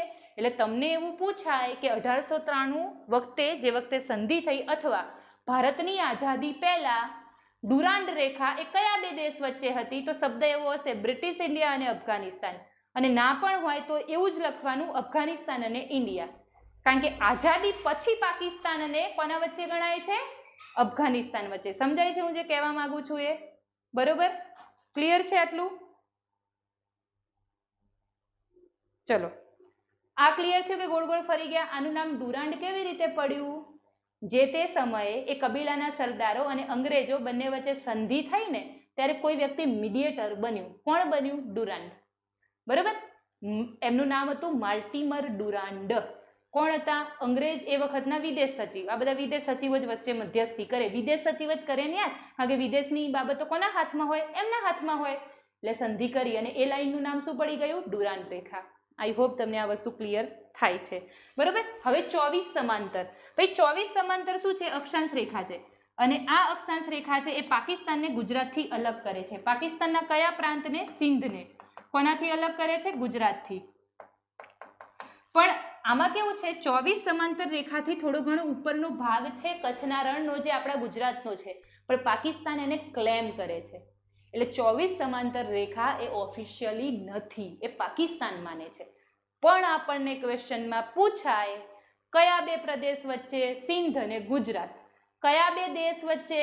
પાકિસ્તાન અને કયું આવશે? ઇન્ડિયા. That's it. વાર્તા પતી ગઈ. બરોબર. હવે ઝીરો લાઈન. ભાઈ ઝીરો બોર્ડર કોને કહેવાય? જે જગ્યાએ તમે ડાયરેક્ટલી બીજા દેશમાં ઘૂસી શકો. બરોબર. જેની અંદર કુદરતી રીતે કંઈક હોય, મતલબ માની લો રણ છે, ત્યાં પેલી એવી ફેન્સિંગ કરવામાં ના આવી હોય અને ઝીરો બોર્ડર કહેવાય. જેમ કે આપણે વાત કરીએ બનાસકાંઠાથી નડાબેટથી તમે ઓલી ઝીરો પોસ્ટથી જોઈ શકો છો. બરોબર. પછી આપણે બાંગ્લાદેશમાં અમુક એવા નદીઓના ને એના વિસ્તાર છે, એટલે મતલબ અમુક એવા છે કે ફેન્સિંગ કે એ વસ્તુ અલાઉ નથી, ડાયરેક્ટલી તમે એને કનેક્ટ કરી શકો છો, તો એને આપણે ઝીરો બોર્ડર કહીએ છીએ. ઝીરો બોર્ડર ગુજરાત અને પાકિસ્તાન વચ્ચે છે, અને બાંગ્લાદેશ છે એમાં પણ ઝીરો બોર્ડર છે. બાંગ્લાદેશ અને ત્રિપુરા વચ્ચે બી ઝીરો બોર્ડર આવેલી છે. બરોબર. ક્લિયર? તો આ બધી બોર્ડર હતી, આપણે જોઈ કઈ કઈ બોર્ડર શું નામ છે. એના સિવાયના જેટલા બી દેશ છે, જેમ કે નેપાળ અને ભારત વચ્ચેની બોર્ડર આંતરરાષ્ટ્રીય બોર્ડર. વાર્તા પૂરી. ભૂટાન અને ભારત વચ્ચે આંતરરાષ્ટ્રીય. બાંગ્લાદેશ ભારત આંતરરાષ્ટ્રીય. મ્યાનમાર ભારત આંતરરાષ્ટ્રીય. આ બધી કેવી હતી? ડિસ્પ્યુટેડ. કોઈક સમયની અંદર એનું નામ ચેન્જ થયું હોય. ઓકે, ચલો. Yes, good afternoon. યાદ રહેશે આટલું? થઈ ગયું? ફટાફટ આને શેર કરી દો. બરોબર. કારણ કે આ નોલેજ છે ને એ બુકની અંદર તમને આટલું પ્રિસાઇસલી નહીં સમજાવે. બુક છે ભાઈ, બુક બધી સારી જ છે, પણ એને અન્ડરસ્ટેન્ડિંગ ડેવલપ નહીં થાય. તો આપણે તમને અન્ડરસ્ટેન્ડિંગ ડેવલપ કરવાનું કામ કરીએ છીએ. અહીંયા બધી કમ્પ્લીટલી બોર્ડર્સ કમ્પ્લીટ થાય છે. બરોબર. હવે હું તમને એક સામુદ્ર ધુની કરાવું. ભાઈ સામુદ્ર ધુની કહેવાય કોને? તો એના માટે હું પહેલા તમને મેપ બતાવું તો તમને ખ્યાલ આવશે. આખો આપણે ઇન્ડિયાનો મેપ જોવો પડશે વ્યવસ્થિત આખો. યસ, આઈ રહ્યો. જો મિત્રો, તમે એવું સાંભળ્યું હશે કે ભારત અને શ્રીલંકા વચ્ચે પાકની સામુદ્ર ધુની આવેલી છે. પાક, પાલ્ક લખાય આવી રીતે, પાલ્ક બોલાય અને પાક.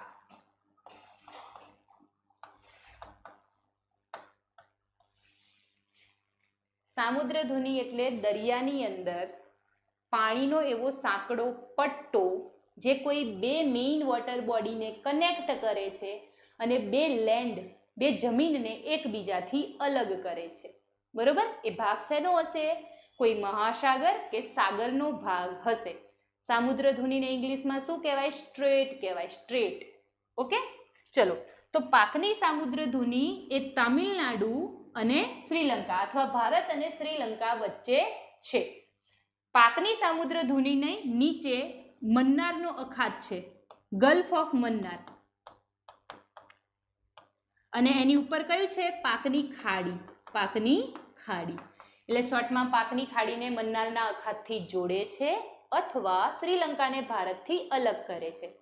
આટલું બરોબર છે. હવે એક બહુ જ ઇમ્પોર્ટન્ટ ફેક્ટ તમને કહું. ભાઈ તમિલનાડુ આગળ અહીંયા એક દ્વીપ છે. એ દ્વીપનું નામ છે પંબન.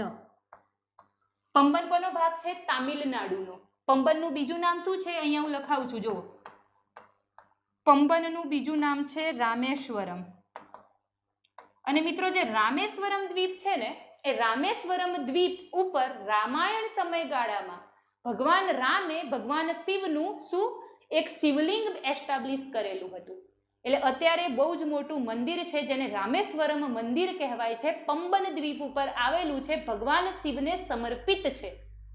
આ જે પંબન દ્વીપ છે એટલે કે રામેશ્વરમ દ્વીપ છે, એના છેલ્લા છેડાને, છેલ્લા ભાગને કયા નામે ઓળખાય છે? ધનુષકોડી.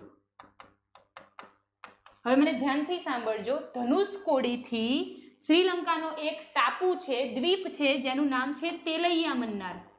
તેલૈયા મન્નાર. આ બંને વચ્ચે એક બહુ જ ઇમ્પોર્ટન્ટ વસ્તુ આવેલી છે અને એનું નામ છે રામ સેતુ. રામ સેતુ.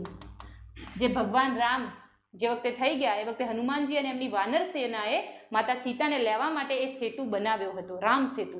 રામ સેતુને એડમ બ્રિજ કહેવામાં આવે છે. હજી એનું અસ્તિત્વ છે અને એ પથ્થરો હજી બી તરે છે, પણ એ પથ્થરો તરે છે એના પાછળનું સાયન્સ છે. એવું કહેવાય છે કે એ પથ્થર પ્યુમિસ છે. પ્યુમિસ એટલે એક પ્રકારનો જ્વાળામુખી પથ્થર હોય, અગ્નિકૃત પથ્થર હોય, જેની ઘનતા પાણી કરતાં ઓછી હોય, એટલે એ તરે. બરોબર. એટલે દરેક વસ્તુ પાછળ એક સાયન્સ રહેલું છે. આમાં તમારે યાદ શું રાખવાનું? પંબન દ્વીપ કોનો ભાગ? તમિલનાડુનો. ક્યાં આવ્યું? બંગાળાની ખાડીમાં. બીજું નામ રામેશ્વરમ. કોનું મંદિર? ભગવાન શિવનું. રામેશ્વરમથી શ્રીલંકાના કયા દ્વીપ સુધી? તેલૈયા મન્નાર. ત્યાં સુધી જોડતા બ્રિજને શું કહેવાય છે? રામ સેતુ. કયા સમયગાળામાં બન્યો? ત્રેતા યુગની અંદર બન્યો, કારણ કે ભગવાન રામ ત્રેતા યુગમાં થઈ ગયા, બરોબર. અને જે રામ સેતુ છે એને બીજું શું કહેવાય છે? એડમ બ્રિજ કહેવાય છે. અને આપણને એવું પૂછે કે દરિયાઈ માર્ગે શ્રીલંકા અને ભારતનું મિનિમમ અંતર કેટલું? ઓછામાં ઓછું અંતર છે 29 કિલોમીટર.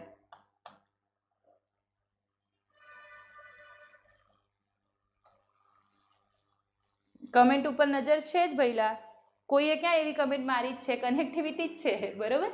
મારી નજર છે. ફોન કેમ આવડો મોટો આપણે જોડે રાખેલો છે? ચલો, કેટલી? 29 કિલોમીટર પૂછાઈ ગયેલો ક્વેશ્ચન છે. જીપીએસસીમાં પૂછાયેલો છે, પણ એનો મતલબ એવું નથી કે ક્લાસ 3માં ના પૂછાય, કારણ કે વન લાઇનર ટાઈપનો ક્વેશ્ચન છે. ક્લિયર આટલું? તો ભાઈ આપણે આ ભારતના પરિચયના ઓલમોસ્ટ મુદ્દા જોયા. હવે લાસ્ટ ટોપિક જોઈ લઈએ, ભારતના 4 છેડા, જે આપણે શરૂઆતમાં નથી કર્યા. આજે થોડી પેટર્ન ચેન્જ કરી છે, ક્લાસ 3 હોવાના કારણે છેલ્લે કરીએ છીએ, બરોબર. અને પછી ભારતનો પરિચય પૂરો થશે અને આપણે ભારતનું ભૂપૃષ્ઠ ચાલુ કરીશું. કોઈ ક્વેશ્ચન હોય તો મને પૂછતા રહેજો. ચલો ભાઈ, ભારતનો ઉત્તરતમ છેડો, ભારતનો પશ્ચિમતમ છેડો, દક્ષિણતમ છેડો અને પૂર્વતમ છેડો. તો ઉત્તરતમ છેડાનું નામ છે ઇન્દિરા કોલ. થોડા સમય પહેલા સમજાવ્યું કે કોલ કોને કહેવાય. દક્ષિણના છેડાનું નામ છે કન્યાકુમારી. મિત્રો, કન્યાકુમારીનું જૂનું નામ છે કેપ કોમોરીન. શું નામ છે? કેપ કોમોરીન. આ કેપ એટલે CAPE, કેપ, ટોપી નહીં. આ કેપ એટલે ભૂગોળની ભાષામાં, ગુજરાતીમાં એને કહેવાય ભૂસીર. જ્યારે કોઈ જમીનનો ભૂમિભાગ એકદમ સાંકડો પાણીમાં આગળ નીકળેલો હોય તો એને કેપ કહેવાય. ગુજરાતના નકશામાં જુઓ, તમને દ્વારકા એવું દેખાશે, દ્વારકાની ભૂસીર. આખા વિશ્વમાં આવી ઘણી બધી ભૂસીર આવેલી છે, તમે નામ સાંભળ્યું હશે.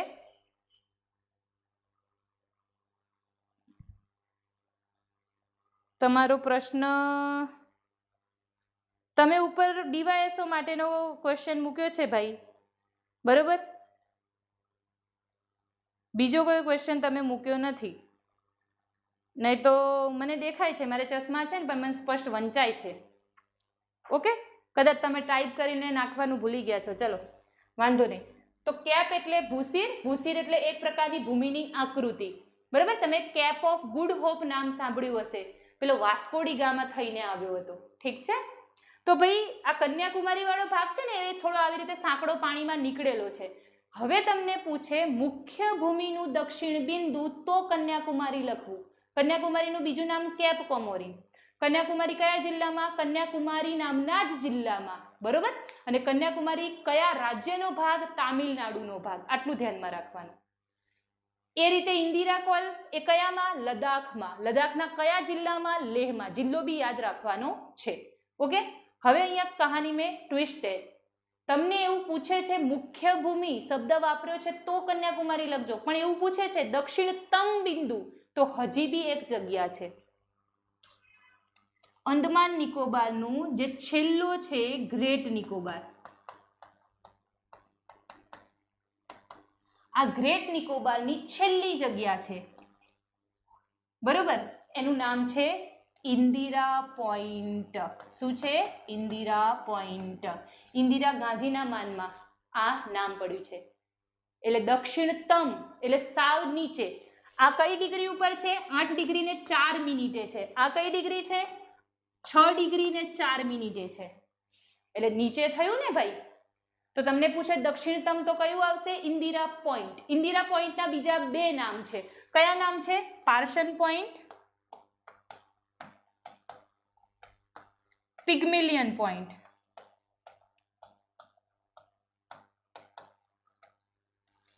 ડન. પૂછે શેમાં છે? અંદમાન નિકોબાર. અંદમાન નિકોબારના કયા ટાપુમાં? ગ્રેટ નિકોબાર ટાપુ. જિલ્લો પૂછે તો સેમ ગ્રેટ નિકોબાર વાળો જે જિલ્લો છે એ જ આવશે, કારણ કે અંદમાન નિકોબાર, મને ધ્યાનથી સાંભળજો, અંદમાન નિકોબાર ટોટલ 572 ટાપુનો સમૂહ છે. કેટલા ટાપુનો સમૂહ છે? 572. પણ જિલ્લા કેટલા છે? જિલ્લા 3 જ છે, બરોબર.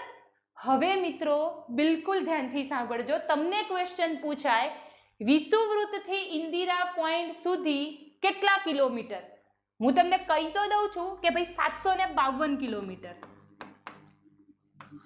કેટલા? 752. પણ આને ગણવાની રીત છે. એક અક્ષાંશથી બીજા અક્ષાંશ વચ્ચેનું જે અંતર હોય 111 કિલોમીટર હોય.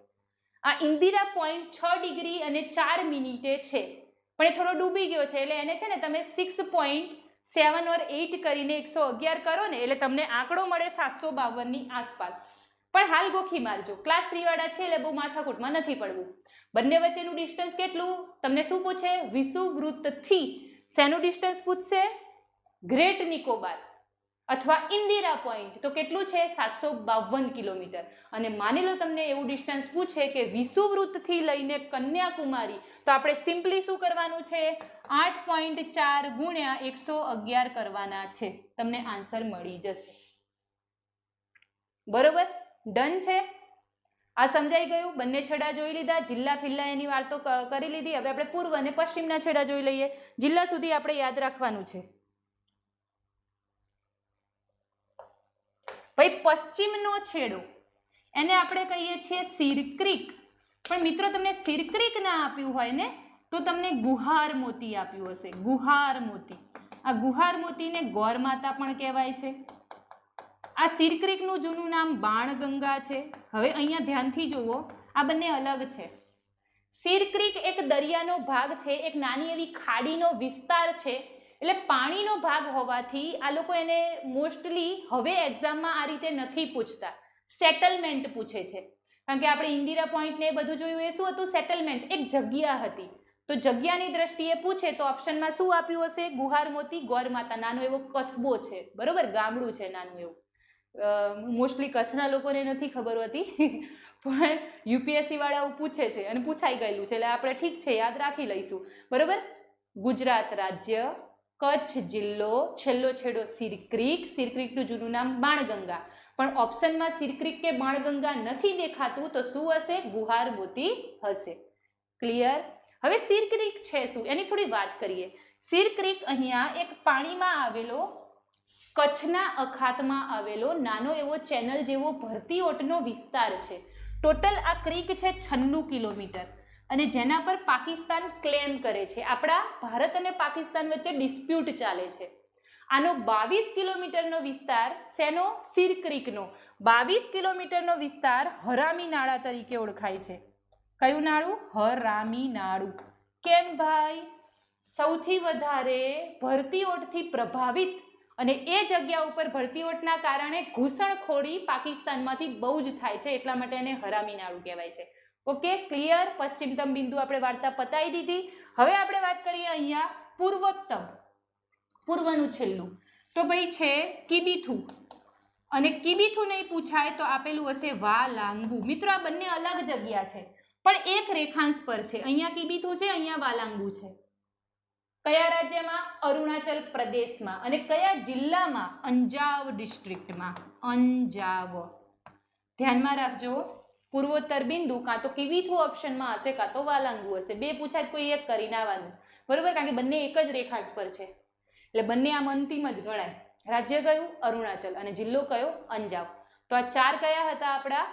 4 પોઈન્ટ્સ હતા, બરોબર? અને આપણો ભારતનો આકાર તમે ધ્યાનથી જોશો તો તમને અનિયમિત ચતુષ્કોણ આકાર દેખાશે, આવું કંઈક દેખાશે. ઓકે, તો આ થઈ ગયા આપણા ભારતના ફેક્ટ્સ, ભારતનો પરિચય. હવે પાછળ મેં 1-2 પીપીટી લીધેલી છે, જેની અંદર મેં ઇન્ટરનલ અને એક્સટર્નલ સિક્યુરિટીના પોઈન્ટ્સ લીધેલા છે, પણ એને હું અલગથી લેક્ચરમાં કવર કરીશ. હું ભેગું નથી કરાવતી, બરાબર? કારણ કે એ હું તમને કરંટ સાથે કરાવીશ. અમુક જે ઓફિસર્સ બદલાઈ ગયા છે એના, અમુક અપડેટ્સ આવી છે એના સાથે કરાવીશ. આપણે હંમેશા કરંટને સાથે લઈને ચાલીએ છીએ. બીજી વસ્તુ, હિમાલયની જે આપણે અક્ષાઈસ ચીન જોયું ને, એ અક્ષાઈસ ચીનમાં પોગોંગસો લેક એક સરોવર છે, જબરજસ્ત ચર્ચામાં રહે છે.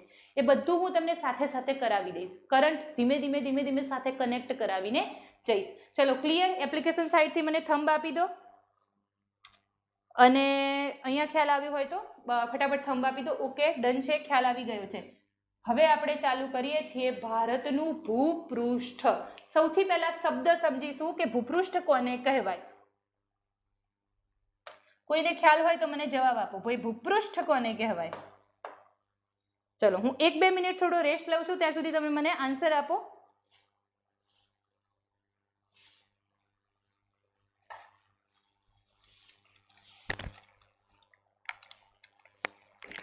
એ લોકો નોર્મલ ભાષા મતલબ કે નોર્મલ આપણી ભાષામાં એને નાની એવી ગાળ જ કહેવાય, પણ ઠીક છે, એવું નામ આપેલું છે, પૂછાય છે.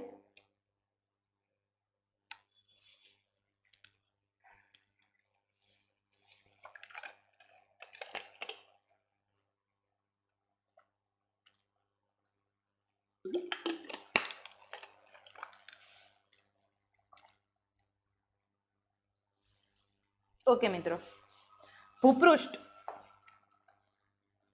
સમજીએ. જો તમને ટર્મિનોલોજી એટલા માટે ક્લિયર કરાવું છું કે એ ક્લિયર હશો ને તો ફેક્ટ તો પછી ગોખવાની વસ્તુ છે. આને આપણે ઇંગ્લિશમાં કહીએ છીએ ફિઝિયોગ્રાફિક ડિવિઝન. ઓકે, અને એક બીજો શબ્દ છે ટોપોગ્રાફી. ટોપોગ્રાફી, આ ટોપોગ્રાફીને કહેવાય છે ભૂ આકૃતિ. શું કહેવાય છે? ભૂ આકૃતિ.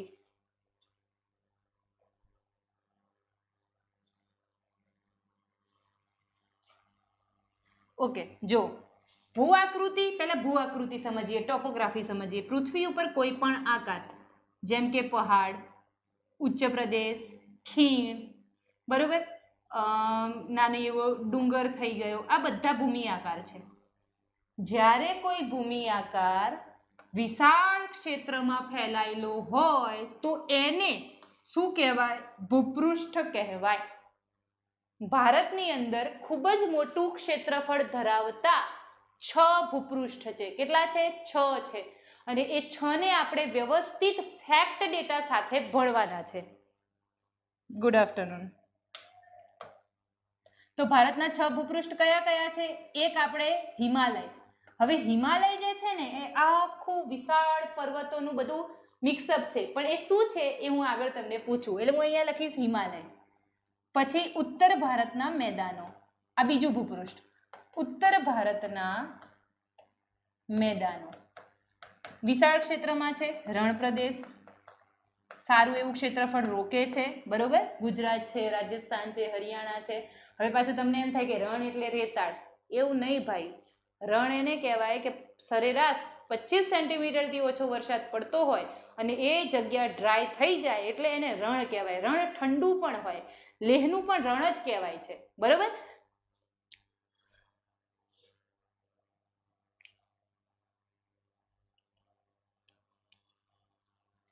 ચલો, રણ પ્રદેશ છે. ચોથું છે દ્વીપકલ્પ.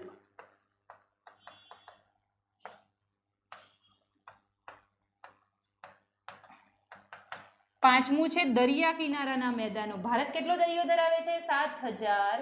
કેટલો હતો? કાલે આપણે લખાવ્યો તો 516.6 કિલોમીટર. એટલે એ બી વિશાળ કહેવાય, દરિયા કિનારાના.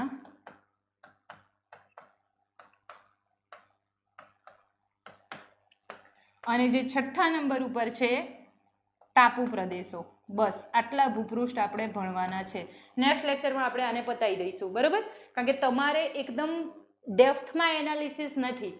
ડેપ્થમાં એનાલિસિસ હોય તો આ ટાઈમ લે, આખામાં 2 લેક્ચર જાય, પણ આપણે એકદમ ફેક્ટ્સ ડેટા ભણવાના છે, બરાબર. એટલે એટલું આની અંદર ટાઈમ નહીં જાય. આજે આપણે સ્ટાર્ટ કરીએ છીએ હિમાલય. હવે મિત્રો તમારે મને કહેવાનું છે કે હિમાલય નીચેનામાંથી જે વસ્તુ હું લખું છું એમાંથી છે શું?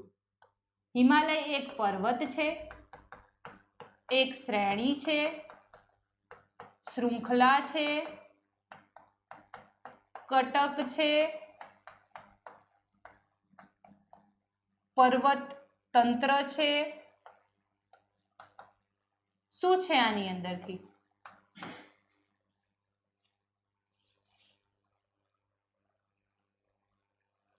ચલો જલ્દી, ક્વિકલી. શું છે હિમાલય? કોઈ મને આન્સર કરશે? અંદર અંદર વાતો કર્યા વગર ટોપિક પર ધ્યાન રાખો.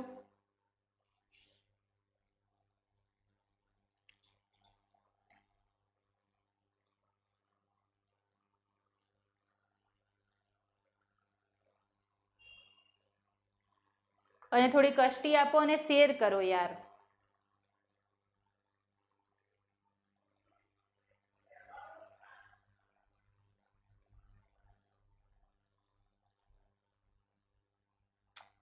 ઓકે, શી હિમાલય પર્વત છે શું છે એ હું અહીંયા સમજાવું. પર્વત નથી ભાઈ, હિમાલય પર્વત નથી.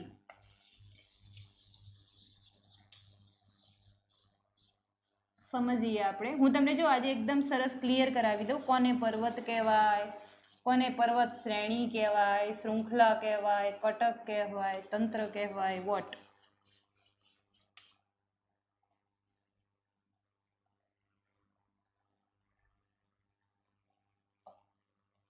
જો આ ભૂમિ આકાર જ્યારે 800 મીટરથી ઊંચો તથા ચાર તરફ ઢાળ ધરાવતો અને શિખર જેવી રચના ધરાવતો ભૂમિ આકાર જેને પર્વત કહેવાય, જેને પર્વત કહેવાય. તો એક નોર્મલ ડેફિનેશન છે. 800 મીટરથી વધારે ઊંચાઈ, ચારે તરફથી આવી રીતના ઢાળ હોય અને આમ કેવી રીતે હોય, કનેક્ટેડ હોય, એક નાનું એવું આમ શિખર જેવી રચના હોય, તો એને પર્વત કહેવાય. જ્યારે બહુ બધા પર્વત અને ડુંગર એકબીજા સાથે આવી રીતે જોડાયેલા હોય ત્યારે એને શ્રેણી કહેવાય. પર્વતને ઇંગ્લિશમાં માઉન્ટેન કહેવાય. પર્વતને શું કહેવાય? માઉન્ટેન. આને શું કહેવાય છે? Mountain range. પર્વત શ્રેણી. શું કીધું મેં?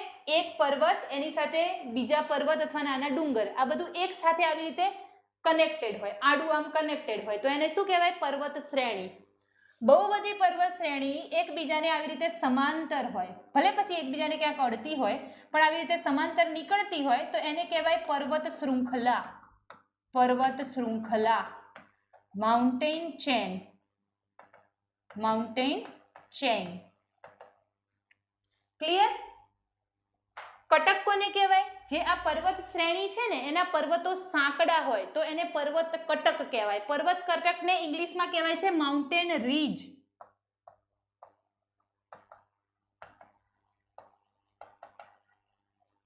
Mountain ridge. અને હવે વાત આવી પર્વત તંત્રની.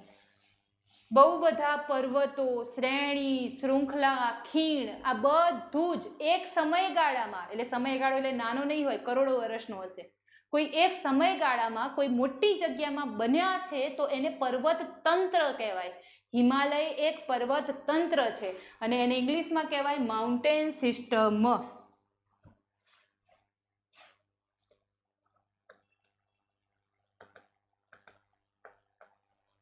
આઈ હોપ હવે આ વસ્તુ તમે ક્યારે નહીં ભૂલો. હિમાલય શું છે? પર્વત તંત્ર છે. અને ભાઈ આપણું હિમાલય પર્વત તંત્ર ખાલી ને ખાલી ભારતમાં નથી. ભારત, પાકિસ્તાન, અફઘાનિસ્તાન, ચીન, નેપાળ, ભૂટાન, મ્યાનમાર, બરોબર, ઇવન થાઈલેન્ડ, આ બધામાં ફેલાયેલો છે. થાઈલેન્ડના અમુક ટાપુ પણ જ્યારે ત્યારે એક હિમાલયનો જ ભાગ છે. હવે તમને એમ થશે કે આવું વળી કેવી રીતે? આ બધું હું કરાવીશ, ડોન્ટ વરી, બરોબર. પણ પછી બહુ બધું ડેપ્થમાં નહીં લઈ જાઉં, કારણ કે તમે યુપીએસસીના સ્ટુડન્ટ નથી. જેને યુપીએસસી કરવી છે, ડેપ્થમાં જવું છે, એ લોકો જીપીએસસીનો કોર્સ લો તો તમને એમાં બધું કરાવેલું છે. ભૂગોળના લેક્ચર આપણે 80% પતાવી દીધેલા છે, બરોબર.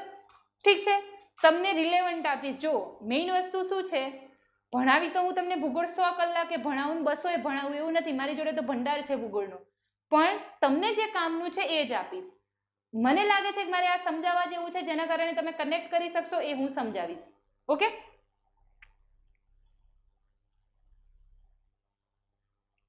ટેકરી કોને કહેવાય? ટેકરી એટલે ડુંગર. અને ડુંગરની કંઈક ડેફિનેશન આવી થશે, 350 મીટરથી 800 મીટર વચ્ચે આવી રીતે પર્વત જેવો જ આકાર હોય, ચારે બાજુ ઢાળ, થોડો સ્લોપ ધરાવે છે, બરોબર, થોડું નાનું એવું શિખર છે, પણ એના મીટર આવા કેવા 350 થી 800 મીટર વચ્ચે. 800 થી નીચે હોવું જોઈએ, 350 થી ઊંચું હોવું જોઈએ, તો એને શું કહીએ છીએ આપણે? ડુંગર કહીએ છીએ ઓર ટેકરી કહીએ છીએ. પછી આ ડેફિનેશન છે, પણ ક્યાંક ક્યાંક અપવાદ જોવા મળશે. ક્યાંક તમને ટેકરી 350 મીટરથી નીચે જોવા મળે અને ક્યાંક તમને ટેકરી છે થોડી 800 મીટરથી ઊંચી જોવા મળે, એને બી ડુંગર કહેવાતો, એને બી ટેકરી કહેવાતી હોય. બરોબર? ટેકરી તો આપણે ગુજરાતી ભાષામાં કહીએ છીએ.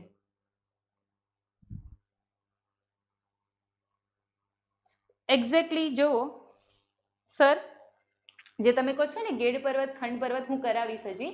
હવેનો જે નેક્સ્ટ લેક્ચર છે એમાં હિમાલયનું એનાલિસિસ છે. હિમાલય એક ગેડ પર્વત છે. પર્વતના ટોટલ 5 પ્રકાર. એક ગેડ પર્વત, હું લખી દઉં અહીંયા એટલે તમે ક્લિયર થઈ જાઓ. પર્વતના ટોટલ કેટલા પ્રકાર છે? 5 પ્રકાર છે. એની બનાવટ કરી દઉં એટલે આપણો જે 1.5 કલાકનો લેક્ચર છે એમાં આજે આટલા ટોપિકે આપણે રાખીશું, એટલું તમને સમજાવી દઉં. બરાબર? ચલો જોઈએ ટાઈપ્સ ઓફ માઉન્ટેન. ભાઈ તમને અહીંયા અમુક વસ્તુ ઇંગ્લિશ એટલા માટે કહું છું કે હવે આપણે ક્લાસ 3ના વિદ્યાર્થીઓ છીએ, પણ હવે ગુજરાતને સ્માર્ટ છોકરા જોઈએ છીએ. બરાબર? બધું ગ્રેજ્યુએશન ઉપર લઈ જવા માંડે એટલે ઇંગ્લિશ થોડું શીખવાનું. તો ટાઈપ્સ ઓફ માઉન્ટેનમાં એક છે ગેડ પર્વત, જેને કહેવાશે ફોલ્ડ માઉન્ટેન, એટલે હું ખાલી ફોલ્ડ લખું છું. બીજો છે ખંડ પર્વત. ખંડ પર્વતને કહેવાશે બ્લોક માઉન્ટેન. પછી હોય mountain of accumulation. Mountain of accumulation એટલે મિત્રો આને ગુજરાતીમાં કહેવાય ને સંગ્રહિત પર્વત. હવે આવું તમારે જીસીઆર ટીમ નહીં આપેલું. જીસીઆર ટીમ ડાયરેક્ટ આપી દીધું છે જ્વાળામુખી પર્વત. જ્વાળામુખી પર્વત. આ સંગ્રહિત પર્વતમાં જ્વાળામુખી પર્વત પણ આવશે અને નિક્ષેપિત પર્વત પણ આવશે. નિક્ષેપિત પર્વત અમારા ઘરનો પર્વત છે, સમજાવું કેવી રીતે. બરોબર? ચોથું છે ડોમ માઉન્ટેન, જેને આપણે કહીએ છીએ ઘુમ્મટ આકાર પર્વત. ઘુમ્મટ આકાર પર્વત. અને પાંચમું છે કોમ્પ્લેક્સ માઉન્ટેન, જેને આપણે કહીએ છીએ મિશ્રિત પર્વત. ચલો સમજીએ. હવે જો મિત્રો ક્લાસ 3 વાળાએ ખાલી 4 પર્વત યાદ રાખવાના. આ ઓરિજિનલમાં પર્વતના ટાઈપ છે. તમારે 4 કયા યાદ રાખવાના? એક ગેડ પર્વત, એક ખંડ પર્વત, એક જ્વાળામુખી પર્વત, બરોબર, અને એક ઘુમ્મટ આકાર પર્વત. તમારે આટલા યાદ રાખવાના. ગેડ પર્વત ક્યારે બને? ધરતી ઉપર આ તમને જે જમીન દેખાય છે ને અને દરિયો દેખાય છે ને, એ જમીન અને દરિયો કઈક વસ્તુ પર આવેલા છે, જેને આપણે કહીએ છીએ પ્લેટ. આ સમજાવીશ. જ્યારે બે પ્લેટ અથડાય ત્યારે નીચેના ખડકોમાં કોલાઇઝન થાય, ઘર્ષણ થાય અને નાની નાની ગડી પડે અને એ ગડી ઓલા બળથી ઊંચી આવે અને એવી રીતે ગેડ પર્વતનું નિર્માણ થાય. તો હિમાલય શું છે? એક ગેડ પર્વત તંત્ર છે. Okay, done. બરોબર? પછી ખંડ પર્વત કોને કહેવાય? આવો કોઈ ભૂમિ ભાગ છે, એમાં નીચે કોઈ બળ લાગે અને માની લો આટલો ભાગ બેસી ગયો, આ ભાગ બેસી ગયો અને આ ભાગ વધ્યો. હવે આ ભાગ વધ્યો અને હું અહીં ઊભી રહું, મને પર્વત જેવો લાગે. સમયાંતરે બંને ભાગ ઘસાઈને પર્વત જેવા થઈ જાય અને ખંડ પર્વત કહેવાય. અને બેસી ગયેલા ભાગને શું કહેવાય? બેસી ગયેલા ભાગને કહેવાય ફાટ ખીણ, રિફ્ટ વેલી. ઇંગ્લિશમાં એને શું કહેવાય? રિફ્ટ વેલી. સરસ, ખૂબ. 7 પ્લેટ છે એવું તમને ખબર છે. પછી કરીશું આગળ ડિસ્કસ. ઠીક છે, ચલો આ બ્લોક માઉન્ટેન ક્લિયર થઈ ગયો. હવે માઉન્ટેન ઓફ એક્યુમ્યુલેશન એટલે શું? ઘણા બધા પદાર્થો ભેગા થઈને જે માઉન્ટેન બનાવે એને માઉન્ટેન ઓફ એક્યુમ્યુલેશન કહેવાય. હવે જ્વાળામુખીમાં કેવું થાય? પેલો લાવા બહાર આવે, ખડકોના ટુકડા બહાર આવે, પથરાય, એટલે બધું ભેગું થઈને બને ને, એટલે એને આપણે કેવું કહીએ? સંગ્રહિત પર્વતનો એક ભાગ કહીએ જ્વાળામુખીને. પણ આવું ડિટેલમાં તમને જીસીઈઆર ટીમ નથી આપેલું એટલે તમારા મગજમાં જ્વાળામુખી રાખવાનો. નિક્ષેપિત પર્વત એટલે શું? એને સેડિમેન્ટેશનનો માઉન્ટેન કહેવાય. જે નદીઓ કાંપ લાવી હોય અને સમયાંતરે બધા કાંપ ભેગા થઈને કાંપથી કોઈ પર્વત બને છે, આમ અંદર કોલાઇઝન ને એવું બધું થઈને, તો એને આપણે સંગ્રહિત પર્વતનો એક ભાગ કહીએ, નિક્ષેપિત પર્વત કહેવાય એને. બરોબર? આવું ક્યાંય ભાગ નથી આપેલો, સમજાવવા માટે છે. બાકી એને માઉન્ટેન ઓફ એક્યુમ્યુલેશનનો એક પાર્ટ કહેવામાં આવે, પણ તમારે આના ચર્ચામાં નથી પડવાનું. ઘુમ્મટ આકારમાં શું હોય? જમીનમાં નીચે બળ લાગ્યું અને જમીનમાં નીચે બળ લાગતા આવો ભાગ ઉચકાઈ આવ્યો, તો બસ આવો સુંડા માટા જે છે ને એમાં જે પર્વત છે ને ઘુમ્મટ આકાર પર્વત છે. અથવા માની લો કે કોઈ બળ ના લાગ્યું અને નીચે ઓલો લાવા આવ્યો અને લાવાના કારણે આખી ભાગ ઉચકાઈ આવ્યો તો બી આને ઘુમ્મટાકાર પર્વત કહેવાય. ડન. કોમ્પ્લેક્સ માઉન્ટેન મિશ્રિત પર્વત કોને કહેવાય? જ્યારે ગેડ પર્વત બનતો હોય, પ્લેટો અથડાતી હોય, એમાં બહુ ભયંકર લેવલનું દબાણ અને તાપમાન હોય તો વધારે પડતું કોલાઇઝન થાય અને વધારે પડતી ગેડીકરણની પ્રક્રિયા થાય તો એને કોમ્પ્લેક્સ માઉન્ટેન કહેવાય. બરોબર? બહુ જ હાઈ દબાણ ને એવું બધું રહેતું હોય તો એ જે પર્વત બને એને ગેડ સિવાય પણ એને કોમ્પ્લેક્સ કહેવાય. હવે જુઓ મિત્રો, આ 5 પ્રકાર છે ને એ ઉત્પત્તિના આધારે છે. સમજાય છે?